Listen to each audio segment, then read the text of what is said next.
বগুড়ায় বৈষম্য বিরোধী ছাত্র আন্দোলনে রিকশা চালক কমর উদ্দিন হত্যার ঘটনায় শেখ হাসিনা ও ওবায়দুল কাদের সহ ৮২ জনের নামে মামলা করা হয়েছে। অন্যদিকে মুন্সিগঞ্জে অটোরিকশা চালক রিয়াজুল হত্যায় সাবেক এমপি বিপ্লব সহ ৫০৮ জনকে আসামি করে মামলা করা হয়েছে। গত ৪ আগস্ট বগুড়া শহরে ছাত্র জনতার আন্দোলনে নিহত হন রিকশা চালক কমর উদ্দিন বাঙ্গি।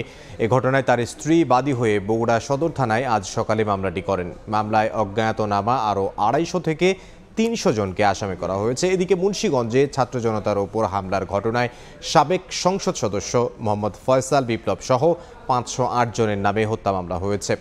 ওই হামলায় নিহত রিকশা চালক রিয়াজুল ফরাজির স্ত্রী বাদী হয়ে মুন্সিগঞ্জ সদর থানায় মামলাটি করেন। মামলায় অজ্ঞাতনামা আরও ৩০০ জনকে আসামি করা হয়েছে।